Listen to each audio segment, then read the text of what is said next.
Good afternoon everyone.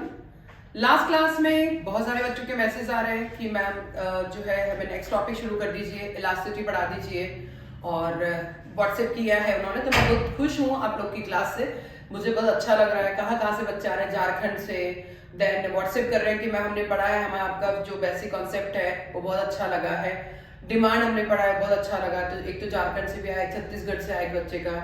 तो मैं मतलब मुझे बहुत अच्छा लग रहा है कि मैं इतने अच्छे से पढ़ा पा रही हूँ कि आप लोग सब लोग इसको कवर कर रहे हैं। तो ज्यादा से ज्यादा आप लोग व्हाट्सएप जो है कमेंट करने की कोशिश करें, ज्यादा से ज्यादा क्वेरी पूछें। आप लोगों ने क्वेश्चंस पूछे हैं उसमें, तो मुझे बहुत अच्छा लगा है। Thank you thank you thank you. अब स्टार्ट कर रहे हैं आज अपन। पहले अपन इलास्टिसिटी पढ़ चुके हैं, बेसिक पढ़ चुके हैं इलास्टिसिटी का। तो इलास्टिसिटी का बेसिक क्या है? इलास्टिसिटी का बेसिक होता है कि अपन लोग परसेंट चेंज करें। तो अब डिमांड है, डिमांड में परसेंट चेंज कैसे किया कि प्राइस से रिलेटेड होती है, तो प्राइस में परसेंट चेंज किया जाए, उसके कारण डिमांड में जो परसेंट चेंज होता है। यस, प्राइस में परसेंट चेंज करने के कारण डिमांड में जो परसेंट चेंज होता है वह इलास्टिसिटी ऑफ डिमांड होती है। ये अपन पढ़ चुके हैं। लास्ट क्लास में अपन प्राइस इलास्टिसिटी भी पढ़ लिया था, बट उसका एक टॉपिक आपका रह रहा था कि types of elasticity of demand. जल्दी से अपन स्क्रीनशॉट लेने की कोशिश करें, जल्दी जल्दी स्क्रीनशॉट ले लें। मैं हट गई हूं, एक बार स्क्रीनशॉट ले लें तो मैं आपको अच्छे से पढ़ा पाऊंगी। यस, स्क्रीनशॉट ले लिया क्या सबने? यस। अब देखिए टाइप्स कितनी तरह की होती है। पहले मैंने थ्योरी में डिस्कशन किया, प्राइस इलास्टिसिटी होती है, इनकम इलास्टिसिटी होती है और क्रॉस इलास्टिसिटी होती है। कितनी तरह की होती है? Price elasticity, income elasticity, cross elasticity. फिर प्राइस इलास्टिसिटी का मतलब क्या होता है? प्राइस में परसेंट चेंज करने से डिमांड में जो परसेंट चेंज होता है वो प्राइस इलास्टिसिटी कहलाती है। ये भी अपन ने डिस्कशन कर लिया। फिर डिग्रीज कितनी होती है, तो डिग्रीज के लिए भी अपन ने देखा infinite, E equal to infinite होती है। क्या क्या पढ़ी थी डिग्रीज में अपन? एक तो अपन ने इन्फिनिट पढ़ा, ई ग्रेटर देन 1 पढ़ा, ई इक्वल टू 1 पढ़ा, ई लेस देन 1 पढ़ा और इक्वल टू 0 पढ़ा। तो फर्स्ट वाला आपका बिल्कुल कंप्लीट हो चुका है। फिर आता है measure of price elasticity of demand, यानी प्राइस इलास्टिसिटी का मेजर कैसे कर सकते हैं। तो अभी जो अपन चल रहा है वो अपना प्राइस इलास्टिसिटी ही चल रहा है। तो उसकी थ्योरी अपन पढ़ चुके थे, बट इस प्राइस डिग्रीज में पढ़ चुके थे, पर इसका मेजरमेंट कैसे किया जाता है इसके लिए जो है 3 तरह की मेथड अपन पढ़ेंगे। Total expenditure method, percent method और पॉइंट मेथड। आर्क भी पढ़ लेंगे। तो 3 तरह की मेथड है। सबसे पहली है अपनी टोटल एक्सपेंडिचर मेथड। अगर मैं टोटल एक्सपेंडिचर मेथड की बात करूं तो टोटल एक्सपेंडिचर को टोटल आउटले भी बोला जाता है। और ये क्या बताता है? रिलेशन बताता है प्राइस एंड एक्सपेंडिचर का। और प्राइस और एक्सपेंडिचर के रिलेशन के बिहाव पे ही ये इलास्टिसिटी को मेजर किया जाता है। प्राइस और एक्सपेंडिचर के रिलेशन के आधार पर इलास्टिसिटी का मेजरमेंट किया जाता है। इस चीज का अपने को ध्यान में रखना है। बट कैसे? सपोज फर्स्ट अगर प्राइस और एक्सपेंडिचर है ना, अगर प्राइस जो है एप्पल अब मैं खरीदने गई मार्केट में, प्राइस 200 रुपए किलो है, तो मैं एक्सपेंडिचर कर रही हूं 500 रुपीज। प्राइस 250 रुपीज हो गई है तो मैंने एक्सपेंडिचर भी बढ़ा दिया 600 रुपीज। अगर प्राइस 100 रुपीज हो गई है तो मैंने पहले 500 से कम कर दिया है 400। यानी अगर प्राइस बढ़ती है तो मैंने एक्सपेंडिचर भी बढ़ाया, प्राइस कम हुई है तो मैंने एक्सपेंडिचर को भी कम कर दिया है। तो प्राइस और एक्सपेंडिचर का पॉजिटिव रिलेशन है। प्राइस बढ़ेगी तो एक्सपेंडिचर बढ़ेगा, प्राइस कम होगी तो एक्सपेंडिचर भी कम हो जाएगा, जब कभी पॉजिटिव रिलेशन है। यहां देखिए अगर लिखा है थर्ड पॉइंट, देखिए elasticity of demand is less than 1 when total expenditure increases on increase in price of good. अगर जो है टोटल प्राइस अगर बढ़ती है और हम एक्सपेंडिचर भी बढ़ाते हैं, प्राइस अगर कम होती है और हम एक्सपेंडिचर को भी कम कर देते हैं, तो प्राइस और एक्सपेंडिचर का अगर पॉजिटिव रिलेशन है। ये जनरली नहीं होता है। ये किसने दिया है? प्रोफेसर मार्शल ने दिया है। ये किसने दिया है? प्रोफेसर मार्शल ने। मार्शल क्या कहते हैं कि प्राइस बढ़ी तो आपने एक्सपेंडिचर को बढ़ाया, प्राइस कम हुई तो एक्सपेंडिचर को भी कम कर दिया। दोनों का अगर पॉजिटिव रिलेशन है तो पॉजिटिव रिलेशन है तो ई हमेशा लेस देन 1 होगी। ये जनरली नहीं होता है, ये कौन कह रहे हैं? Professor martial. मार्शल कहते हैं प्राइस और एक्सपेंडिचर का पॉजिटिव रिलेशन है, प्राइस बढ़ेगी तो एक्सपेंडिचर भी हम बढ़ाते हैं, अगर प्राइस कम होती है और अगर एक्सपेंडिचर भी हम कहते हैं तो मार्शल कहते हैं कि वो इलास्टिसिटी ई लेस देन 1 एक से कम होगी। बहुत अच्छे से, वेरी वेरी इंपॉर्टेंट है, पूरा ध्यान रखना, इसके बहुत सारे क्वेश्चन भी बनते हैं। ठीक है, तो ये जब पॉजिटिव रिलेशन होगा तो ई लेस देन 1 होगी। बट अगर जो है प्राइस और एक्सपेंडिचर का पॉजिटिव रिलेशन ना होके नेगेटिव रिलेशन होता है। कैसे? अगर प्राइस और एक्सपेंडिचर, अगर 200 रुपए किलो है प्राइस और मैं 200 रुपए की एप्पल लाती हूं, और अगर 300 रुपए किलो हो जाती है प्राइस तो मैं एक्सपेंडिचर भी 300 कर देती हूँ, या सपोज कम कर देती हूँ, अब नेगेटिव लेना है तो ये बढ़ा के मैंने 100 रुपए का लिया। प्राइस अगर 100 रुपए किलो है और एक्सपेंडिचर मैं 400 रुपए कर देती हूँ। जब प्राइस बढ़ती है तो एक्सपेंडिचर कम होता है, और जब प्राइस कम होती है तो एक्सपेंडिचर बढ़ जाता है। तो प्राइस और एक्सपेंडिचर का नेगेटिव रिलेशन है, तो ऐसी कंडीशन में E ग्रेटर देन 1 होगी। नेगेटिव रिलेशन होने पर E ग्रेटर देन 1 होगी। Elasticity of demand is greater than 1 when due to decreases in price causes decline in total expenditure।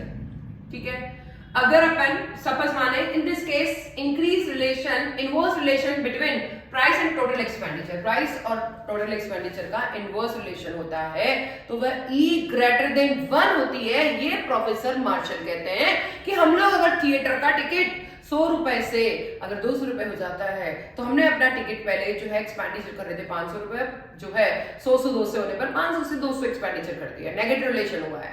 तो प्राइस अगर बढ़ती है और खर्चा अगर हम बढ़ाते हैं, प्राइस कम होती है खर्चा कम कर देते हैं, जब तो वह ई लेस देन 1 है। पर ग्रेटर देन 1 कब होगी? जब प्राइस और एक्सपेंडिचर का नेगेटिव रिलेशन होता है तो वह ग्रेटर देन 1 होती है। जल्दी से स्क्रीनशॉट ले लीजिए। यस, अब पढ़ते हैं कि प्राइस कितनी ही मार्केट में बढ़ जाए। सपोज अगर जो है प्राइस बढ़ गई है और एक्सपेंडिचर फिक्स है, कम हो गई है तब भी फिक्स है, तो E इक्वल्स टू 1 होगी। एप्पल का प्राइस अगर 200 रुपीज केजी है तो एक्सपेंडिचर मंडे के दिन एक्सपेंडिचर हम 500 कर रहे थे, 100 रुपीज केजी है तब भी हम 500 ही करेंगे, और 500 रुपीज केजी है तब भी हम 500 ही करेंगे, एक्सपेंडिचर हमारा फिक्स रहता है।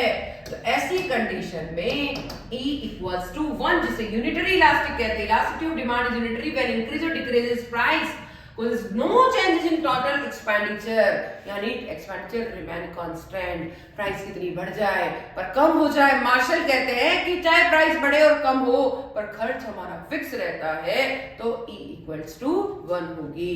जल्दी से स्क्रीनशॉट ले लीजिए इसका, जल्दी से स्क्रीनशॉट ले लीजिए। ठीक है, नेक्स्ट हम पढ़ते हैं कि अगर क्वेश्चन के अंदर प्राइस इलास्टिसिटी के साथ साथ ही ऐसी कौन सी मेथड है जो टोटल एक्सपेंडिचर मेथड होगी, प्रोपोर्शन मेथड। इसको मेजर करने के लिए 3rd नंबर की पढ़ रहे हैं अपन, प्रोपोर्शन मेथड। ये प्रोपोर्शन मेथड क्या कहती है? प्रोपोर्शन मेथड बोलो या परसेंट मेथड बोलो, दोनों सेम चीज है। वो प्राइस का परसेंट चेंज और डिमांड के परसेंट चेंज के आधार पर इलास्टिसिटी का मेजर करते हैं। प्राइस परसेंट चेंज और डिमांड परसेंट चेंज के बिहाव पर इलास्टिसिटी का मेजर करते हैं, इस चीज का ध्यान रखना है। तो कैसे कि अगर सबसे पहला, अगर E ग्रेटर देन 1 कब होगी? जबकि प्राइस का परसेंट चेंज कम हो और डिमांड का परसेंट चेंज ज्यादा हो। अगर ये 10% है और ये 20% है तो फॉर्मूला होता है demand change upon price change 20 divide by 10, ये हो गया 2, और 2 क्या होता है? 1 से ज्यादा। ठीक है, सेकंड हो गया E लेस देन 1 कब होगी? जबकि प्राइस चेंज और सब डिमांड चेंज बराबर है। अगर ये 10% है तो ये भी 10, formula del Q by del P, 10 divide by 10 equal to 1, तो ये हो गई इक्वल टू 1। थर्ड होती है E इक्वल टू 1, सॉरी यहाँ इस इक्वल 1 कर दो आप, और ये हो गया आपका E less than 1। E less than 1 कब होगी? जब प्राइस चेंज ज्यादा है, डिमांड चेंज कम है।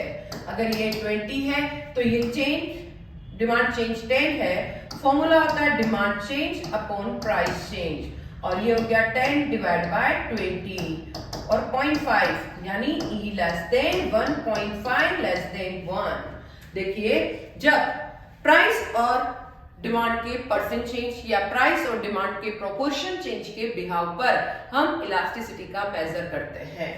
प्राइस परसेंट चेंज और डिमांड अगर E ग्रेटर देन 1 कब होगी? जब प्राइस का परसेंट चेंज कम हो और डिमांड का परसेंट चेंज ज्यादा हो। ये 10% है तो ये 20% और फॉर्मूला होता है demand change upon price change, 20 divide by 10 2, और 2 का मतलब हो गया 1 से ज्यादा, मतलब इलास्टिसिटी का आंसर क्या आ रहा है? 1 से ज्यादा। सेकेंड होती है E equals to 1। E equal to 1 कब होगी? जब डेल्टा P और डेल्टा Q आपस में क्या होंगे? बराबर। अगर ये 10% है तो ये भी कितना है? 10%। 10 डिवाइड बाय 10 इक्वल टू 1। फिर आता है E लेस देन 1 कब होगी? जब प्राइस का परसेंट ज्यादा हो और डिमांड का परसेंट चेंज कम हो। 20 ज्यादा है, 10 कम है, formula del Q by del P, 10 divide by 20 0.5, और 0.5 क्या होता है? Less than 1। तो जल्दी से स्क्रीनशॉट ले लीजिए आप लोग, जल्दी से इसका स्क्रीनशॉट ले लीजिए। यस, जल्दी से अपन स्क्रीनशॉट ले लेंगे, ठीक है। ये हो गई आपका प्रोपोर्शन मेथड। अब अपन बात करते हैं प्रोपोर्शन मेथड की, कि अगर क्वेश्चन के अंदर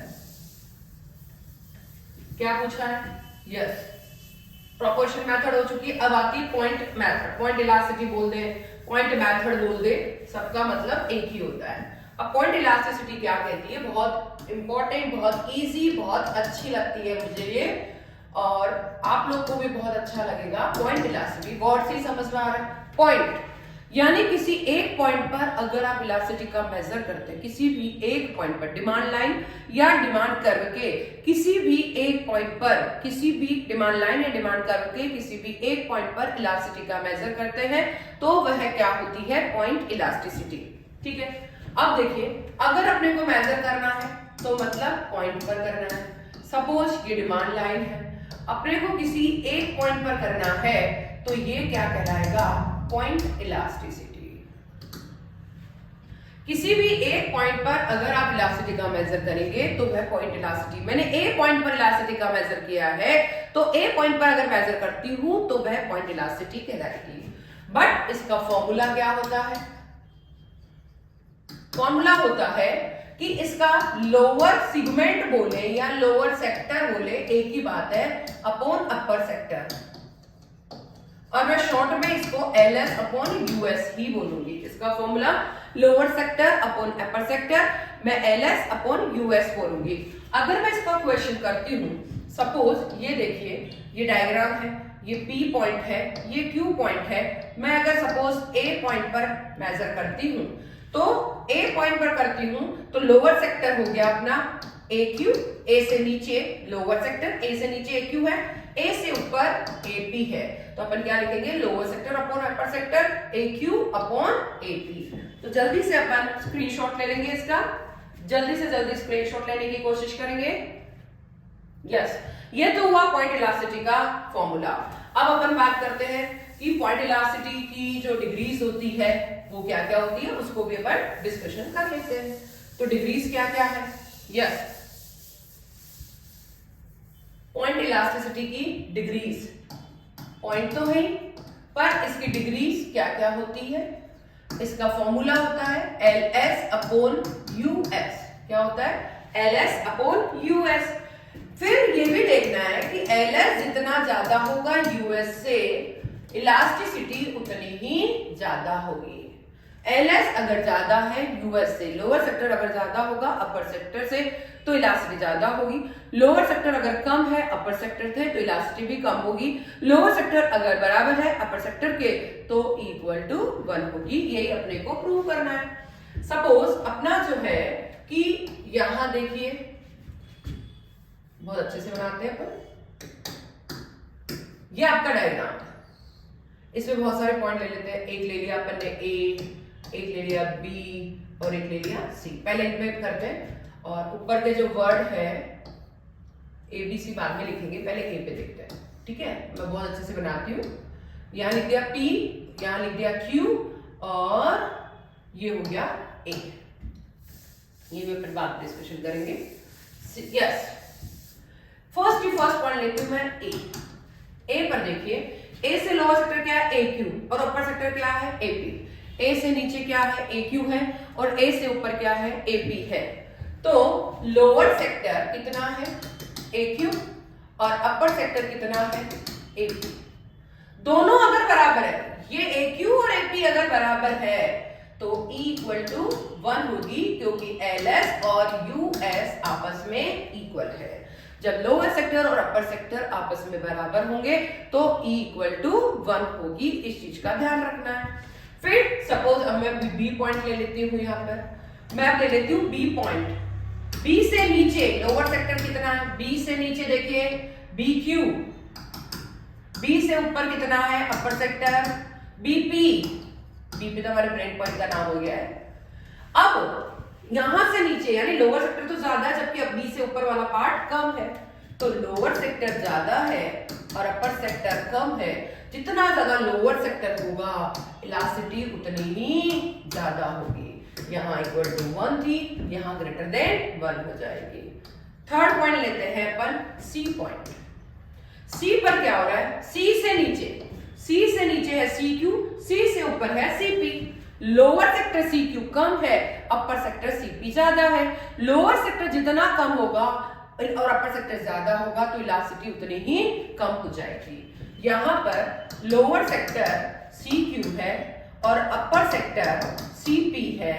लोअर सेक्टर क्या है, कम है, अपर सेक्टर ज्यादा है, इसीलिए E लेस देन 1 होगी। एक बार जल्दी से स्क्रीनशॉट ले लें, क्योंकि पहले वाले जो वीडियोस है उनमें भी आ रहा है कि मैम हमें स्क्रीनशॉट लेना है, आप जल्दी मत मिटाना। तो ठीक है, मैं नहीं रब कर रही हूँ, आप जल्दी से स्क्रीनशॉट ले लीजिए, ठीक है। तो यहाँ पर अपन ने क्या देखा कि लोअर सेक्टर और अपर सेक्टर इक्वल है। A पॉइंट पर दोनों इक्वल है, इसीलिए E इक्वल टू 1 होगी। क्योंकि लोअर सेक्टर AQ है, अपर सेक्टर AP है, दोनों इक्वल है तो E equal to 1। B point पे चलते हैं, लोअर सेक्टर ज्यादा है BQ, जबकि अपर सेक्टर कम है BP। लोअर सेक्टर जितना ज्यादा होगा इलास्टिसिटी B पर उतनी ही ज्यादा, E greater than 1। C point पे चलते हैं, C से नीचे केवल CQ है, बहुत कम है, जबकि C से ऊपर बहुत ज्यादा है। तो C से नीचे वाला पार्ट कम है, C से ऊपर वाला पार्ट ज्यादा है, इसीलिए E लेस देन 1। ये तीनों पॉइंट अपन ने लिखे हैं। अब स्क्रीनशॉट आपने ले लिया है। अब अपना P पॉइंट और Q पॉइंट रिमेनिंग है। P और Q पॉइंट देखते हैं। यस, फोर्थ पॉइंट लेते हैं P पॉइंट। P में लोअर सेक्टर, P से नीचे के नीचे पूरा ही लोअर सेक्टर है, तो LS हो गया PQ ऑल एरिया LS। जबकि US उससे ऊपर कुछ भी नहीं है, US 0 है, सारा का सारा एरिया लोअर सेक्टर है, तो E इक्वल टू इंफिनिट, यहाँ इंफिनिट होगा। फिफ्थ पॉइंट Q लेते हैं। Q से नीचे कुछ है क्या, कुछ भी नहीं है, Q से नीचे कुछ भी नहीं है, तो LS क्या हो गया 0। US ऑल एरिया है, वो क्या हो गया QP, सारा का सारा ऊपर सेक्टर है, तो E इक्वल टू 0, क्योंकि लोअर सेक्टर कुछ भी नहीं है। तो इस चीज का ध्यान रखें, जब लोअर सेक्टर अपर सेक्टर बराबर होंगे E इक्वल टू 1, बीचों बीच E इक्वल टू 1, ऊपर की ओर E ग्रेटर देन 1, क्योंकि लोअर सेक्टर ज्यादा है, नीचे की ओर लोअर सेक्टर कम है, इसलिए E लेस देन 1। ऊपर की ओर P पॉइंट पर देखो, सारा का सारा क्या है, P पर देखेंगे सारा का सारा लोअर सेक्टर है, अपर सेक्टर कुछ भी नहीं है, तो इनफिनिट हो गया। Q पर देखिए सारा का सारा लोअर सेक्टर है, सारा का सारा लोअर सेक्टर नहीं है, अपर सेक्टर सारा का सारा है, लोअर सेक्टर 0 है, इसलिए इक्वल टू 0। तो ये हुई आपकी पॉइंट इलास्टिसिटी। जल्दी से स्क्रीनशॉट ले लीजिए, जल्दी से पॉइंट इलास्टिसिटी के लिए स्क्रीनशॉट ले लीजिए। अब बात करते हैं अपन कि ये पॉइंट इलास्टिसिटी खत्म हो चुकी है।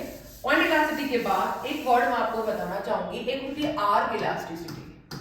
आर्क मतलब दो पॉइंट के बीच में बिटवीन 2 पॉइंट्स, अगर इलास्टिसिटी बिटवीन 2 पॉइंट्स, ये डायग्राम है, एक A पॉइंट ले लिया, एक B पॉइंट ले लिया, और एक बिटवीन A एंड B, के बीच में अगर इलास्टिसिटी मेजर कर रहे हैं तो वह क्या हो जाएगी, आर्क इलास्टिसिटी। ध्यान रखें, अगर 2 पॉइंट के मिड में कोई इलास्टिसिटी का मेजर किया जा रहा है तो वह हमेशा हमेशा आर्क इलास्टिसिटी होगी। केवल एक पॉइंट पे बताएं तो पॉइंट इलास्टिसिटी, बट 2 पॉइंट के मिड में बताएं तो वह आर्क इलास्टिसिटी होगी। इस चीज का ध्यान रखें। तो ए और बी के बीच में अगर मैं इलास्टिसिटी का मेजर कर रही हूं तो वह 100% आर्क इलास्टिसिटी होगी। कोई डाउट यहां तक? कोई डाउट? नेक्स्ट, अब देखिए फॉर्मूले और भी बनते हैं, वो भी करेंगे अपन। नेक्स्ट है क्या कि इलास्टिसिटी को मेजर करने वाले कौन कौन से फैक्टर्स हैं। नेचर ऑफ गुड्स, यस, और कंफर्टेबल गुड्स टेस्ट। यहां देखिए क्या क्या लिखा है। सबसे पहले नेचर ऑफ गुड्स, नेचर यानी लग्जरी गुड्स है कि जो है कंफर्टेबल गुड्स है या फिर नॉर्मल गुड्स है।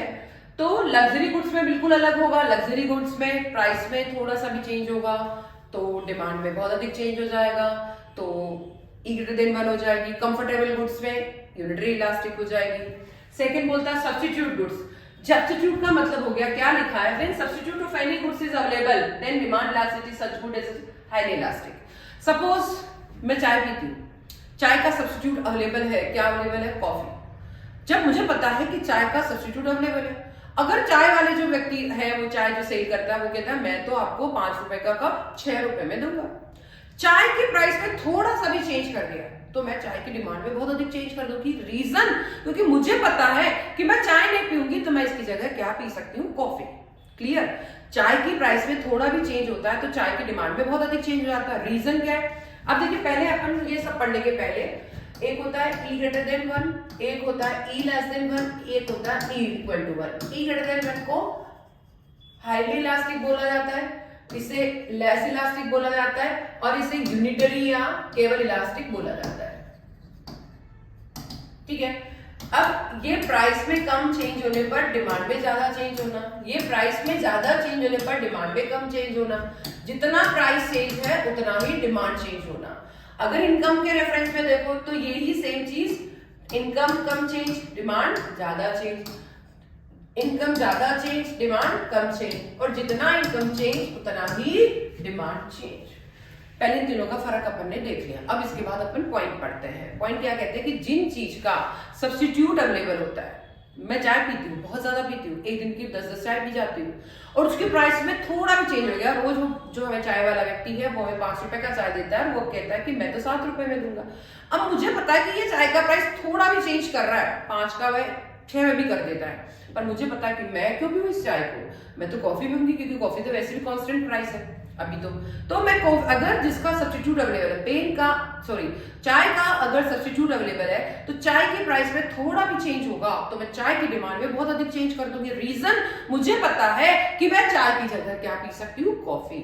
तो जिन जिन गुड्स का सब्स्टिट्यूट अवेलेबल होता है उनकी प्राइस में थोड़ा भी चेंज करो तो डिमांड में बहुत अधिक चेंज हो जाता है। सेम चीज अगर मान लीजिए चाय की प्राइस में थोड़ा भी चेंज हुआ तो हम चाय की डिमांड में बहुत अधिक चेंज कर देते हैं, क्योंकि मुझे पता है मैं इसका सब्स्टिट्यूट कॉफी पी सकती हूँ, इसीलिए E>1 यानी हाईली इलास्टिक होगा।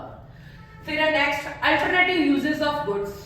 When goods could be used in only one way it's demand will be inelastic. अब देखिए, मुझे पता है कि केवल एक ही, और अगर when it should be used in many uses it can be, जैसे अगर हाउस क्या क्या है आपके पास, मेनी यूजेस है, दूध का बहुत सारे यूज किया जा सकता है, मनी का बहुत सारा यूज किया जा सकता है। तो दूध की प्राइस में थोड़ा भी चेंज होगा, मुझे पता है कि मैं इससे चाय भी पी सकती हूँ, दूध भी पी सकती हूँ, देन कॉफी भी पी सकती हूँ, देन दही भी पी सकती हूँ, देन पनीर भी बना सकती हूँ। थोड़ा सा भी प्राइस में चेंज होगा, मुझे पता है इतने यूज इसके करने हैं, तो थोड़ा भी प्राइस में चेंज होगा तो मैं इसकी डिमांड में बहुत अधिक चेंज कर दूंगी।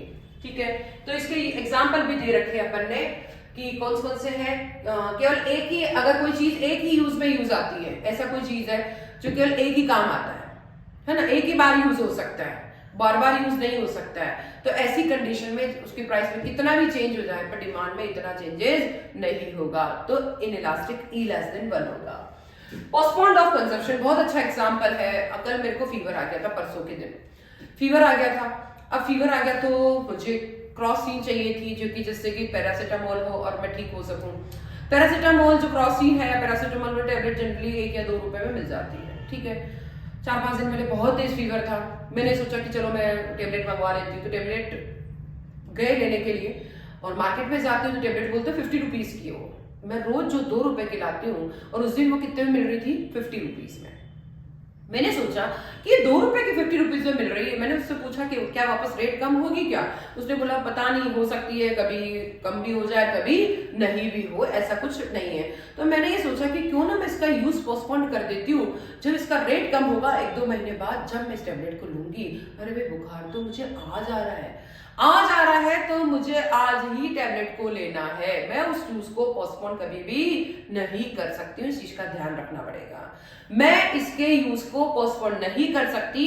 मेडिसिन एक ऐसी चीज है जिसका यूज पोस्टपोन नहीं किया जा सकता। आज फीवर आ रहा है तो आज ही लेना पड़ेगा, चाहे प्राइस में कितना भी चेंज हो जाए, पर मैं इसकी डिमांड को चेंज नहीं कर सकती। तो प्राइस में ज्यादा चेंज होने पर डिमांड में कम चेंज होता है, तो वह लेस इलास्टिक यानी इसकी डिमांड इन इलास्टिक होगी। वेरी क्लियर सभी को? जिसका यूज पोस्टपोन नहीं किया जा सकता है, उसकी प्राइस में कितना भी चेंज हुआ है, डिमांड में इतना चेंज नहीं होगा, इसलिए इलास्टिक या लेस इलास्टिक होगी। Next, amount of expenditure. देखिए नेक्स्ट पॉइंट है अमाउंट ऑफ, ई पॉइंट है अमाउंट ऑफ एक्सपेंडिचर, यानी अगर जिस चीज पे आप बहुत ज्यादा खर्चा करते हैं या किस चीज पे आप बहुत कम खर्च करते हैं, क्या करते हैं? सबसे पहले हुक ले लीजिए, आप अपनी जो शर्ट का हुक ले लीजिए, शर्ट का बटन ले लीजिए, उन पे आप, या मैच बॉक्स यानी माचिस ले लीजिए, आप जैसे जनरल लैंग्वेज में कहें, तो उन पे साल भर में भी आप जो है अपनी इनकम का बहुत कम पार्ट एक्सपेंडिचर करते हैं। जब बहुत कम पार्ट एक्सपेंडिचर करते हैं, हुक की थैली मान लीजिए पहले 5 रुपीज की आती थी और अब 25 रुपए में आने लगती है, यानी प्राइस में बहुत अधिक चेंज हो गया। अरे भाई साल भर में वैसे ही आप 500 रुपए भी खर्च नहीं करते उसमें, साल भर में 500 रुपए भी हुक, माचिस और बटन पे खर्च नहीं करते, बहुत कम पार्ट खर्च करते हो। प्राइस में अगर 5 रुपए से 50 रुपए हो भी गया, ज्यादा प्राइस में चेंज हो गया है, पर हम डिमांड में इतना चेंज नहीं करेंगे। रीजन हमको पता है कि 5 से 50 इतना ही तो फर्क पड़ा है, तो 500 से 700 रुपए का ही फर्क पड़ेगा। प्राइस में कितना भी चेंज हो जाए, डिमांड में इतना चेंजेस नहीं होगा, क्योंकि पहले से हम अपनी अमाउंट बहुत कम खर्च करते हैं। तो जब ऐसा होगा तो इसकी डिमांड इन इलास्टिक होगी। बट कपड़े पे हम बहुत ज्यादा खर्च करते हैं, थोड़ा भी प्राइस में चेंज होगा तो फटाफट डिमांड में चेंज होगा। लो सेल लगी है, चलो चलो चलो चलो, तो प्राइस में थोड़ा भी चेंज होगा तो डिमांड में बहुत अधिक चेंज हो जाएगा, तो वह क्या कहलाएगी? Highly elastic. तो जल्दी से स्क्रीनशॉट ले अपन एक बार, तो जल्दी से स्क्रीनशॉट ले। अब नेक्स्ट आता है कि इसी के साथ नेक्स्ट पॉइंट जो आता है इनकम लेवल। इनकम लेवल क्या है कि अगर मान लीजिए इनकम लेवल जो रिच पर्सन है, क्या लिखा है? Elasticity of demand for rich people is generally inelastic because inelastic price level does not affect them. देखिए जो रिच पर्सन है, जो अमीर है, टाटा, अंबानी, इनके पैसे कितने भी प्राइस में कितना भी चेंज हो जाए, डिमांड पे इतना इफेक्ट नहीं आता है, क्योंकि इनकम इतनी ज्यादा है कि थोड़ा भी प्राइस में ज्यादा चेंज भी हो गया तो इनके इतना इफेक्ट नहीं आएगा। प्राइस में ज्यादा चेंज होने पर भी डिमांड में कम चेंज होगा। तो जिनका इनकम लेवल ज्यादा होता है, जो रिच पर्सन होते हैं, उनकी जो है इनइलास्टिक होती है, प्राइस में कितना भी चेंज है डिमांड में कम चेंज होगा। जबकि जो गरीब है, पुअर व्यक्ति है, तो उनमें प्राइस में थोड़ा भी चेंज होने पर वो लोग तो पैसा इतना कम है तो डिमांड में ज्यादा चेंज करेंगे। नेक्स्ट है प्राइस लेवल। प्राइस लेवल क्या कहता है कि हाई प्राइसेस वाली जो गुड्स होती है, हाई प्राइसेस वाली, जैसे आप डायमंड ज्वेलरी ले लीजिए और प्रेस्टीजियस गुड्स ले लीजिए, तो डायमंड ज्वेलरी वाली जो गुड्स होती है या जिनके प्राइसेस ज्यादा है, जैसे एलईडी अगर अपने को लगाना है, तब जब ये लगाना, एयर कंडीशनर लगाना है, तो प्राइस में इनकी थोड़ा भी चेंज हो। पता लगा कि हिटाची का जो एसी है वो 50,000 से या 70,000 50,000 का आता है और अभी थोड़ा सा चेंज हुआ है, 48,000 में आ रहा है, थोड़ा सा भी प्राइस में चेंज हुआ है, तो एक रूम में लगाने की सोच रहे थे, अब 3 रूम में लगाने लग जाएंगे। तो जिनकी प्राइस लेवल हाई होता है, उनकी प्राइस में थोड़ा भी चेंज होगा ना, तो डिमांड में बहुत अधिक चेंज हो जाएगा। जैसे डायमंड ज्वेलरी बता, धीरे धीरे अभी रोज आ रहा है कि शोरूम पे जो है इन पे मेकिंग चार्जेस क्या हो रहे हैं, शोरूम पे मेकिंग चार्जेस ऑफ कर रहे हैं, और जब लिखा आता है, रोज एडवर्टाइजमेंट आता है कि मेकिंग चार्जेस नहीं ले रहे, मेकिंग चार्जेस नहीं ले रहे, तो ऐसी कंडीशन में इनकी प्राइसिंग चार्जेस यानी प्राइस में थोड़ा भी कम हुआ तो हम इनकी डिमांड को बढ़ाएंगे, क्योंकि प्राइस लेवल हाई है। Time period, demand for goods is generally less elastic because a consumer changes his habit in long run। यानी देखिए अगर and but not in short run, मोreover supply of output can not be increased.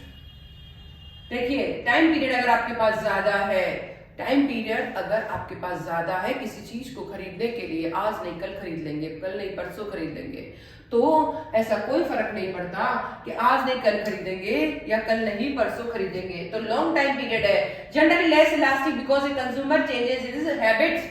अगर उसके पास time ज्यादा है तो price में कितना भी चेंज हो जाए वह डिमांड में कम चेंज करेगा। उसे लगता है कि आज नहीं खरीदेंगे, हम कल खरीद लेंगे। लॉन्ग टाइम है उसके पास, उसकी हैबिट को वो चेंज कर सकता है। उसको लगता है मैं लंबे टाइम तक इसका यूज मैं अपना चेंज कर सकता हूँ, लंबा टाइम है तो प्राइस में ज्यादा चेंज होने पर भी डिमांड में कम चेंज होगा।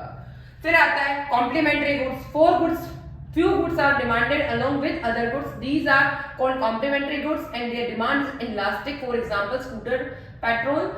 अब देखिए जिन जिन गुड्स का कॉम्प्लीमेंट्री अवेलेबल होता है तो उनमें क्या होता है, दो गुड्स यानी एक गुड के साथ जब दूसरी गुड की आवश्यकता अपने आप होती है तो प्राइस में कितना भी चेंज हो जाए पर डिमांड में इतना इफेक्ट नहीं आता, क्योंकि पेन के साथ तो इंक चाहिए चाहिए। इंक की प्राइस में कितना भी चेंज हो जाए पर इनकी डिमांड में इतना चेंज नहीं आएगा, क्योंकि पढ़ाना है तो पेन यूज करना है तो पेन इंक तो चाहिए ही चाहिए। तो inelastic. Nature and habits. If a consumer is used to habituated for any goods, then price changes and not affect to demand for goods and his demand for that goods will be perfectly inelastic। मतलब जिन चीजों का habitual है consumer, मैं चाय पीने के habitual हूँ, कोई शराब पीने का हैबिचुअल है, जिनका हैबिचुअल है तो प्राइस में कि तो उसको पता है मुझे पीना ही है, मुझे चाहिए ही चाहिए, फोन चाहिए ही चाहिए। बच्चे तो हैबिचुअल किसके, फोन के। मम्मा फोन दिलाना ही है आपको, फोन तो मम्मा चाहिए चाहिए, क्योंकि मुझे पता है आपको तो रात को रोज दिन में अपन नहीं देख रहे तो गेम खेलेंगे ही खेलेंगे। तो कितना भी प्राइस पे चेंज हो जाए पर डिमांड में बहुत कम चेंज होगा। मैं चाय पीने के हैबिचुअल हूँ, चाय का कप 5 रुपए का से 10 रुपए भी कर दे तो मैं डिमांड में कम चेंज कर पाऊंगी। शराबी व्यक्ति का प्राइस, शराब का प्राइस कितना, अल्कोहल का प्राइस कितना भी चेंज हो जाए बट वह कम चेंज कर पाएगा। रीजन क्योंकि वह उसका हैबिचुअल है। तो इस तरीके से हमने ये सब पढ़ा है। आपको कोई भी प्रॉब्लम आती है, जैसे स्टूडेंट्स, आज बहुत खुशी मिली कि कई स्टूडेंट्स मुझे कमेंट कर रहे हैं व्हाट्सएप पे सब चीजों पे। तो मैं चाहूंगी आप लोग भी कमेंट करें, कोई प्रॉब्लम है तो पूछें। और अगर आपको स्क्रीनशॉट लेना है तो अब मैं बड़े कर रही हूँ, आप जल्दी से ले लें और मुझे अच्छा लगेगा कि आप थोड़े से बड़े स्क्रीनशॉट ले पाए। यस, जल्दी जल्दी स्क्रीनशॉट ले लें।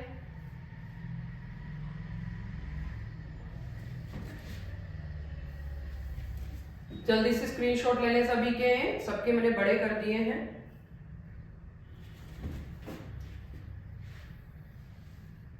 आपको लिखने में बहुत इजी रहेगा अगर मैंने बड़े कर दिए तो।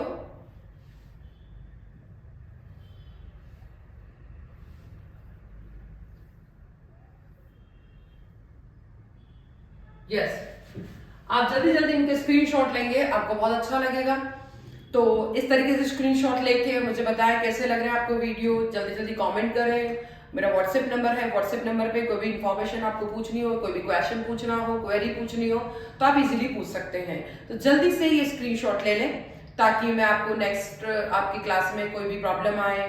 बट अगर कोई अभी तक आपने लाइक नहीं किया है तो लाइक करें, कमेंट करें, और अगर प्लीज सब्सक्राइब नहीं किया तो जल्दी से सब्सक्राइब करने की कोशिश करें। Thank you everybody. मैं आपको आधा मिनट का टाइम दे रही हूँ स्क्रीनशॉट के लिए, तो जल्दी से स्क्रीनशॉट ले लें। Thank you. स्क्रीनशॉट के लिए मैं टाइम दे रही हूँ आपको। सब मैंने बड़े कर दिए हैं। डेफिनेशन आप इजीली लिख सकेंगे।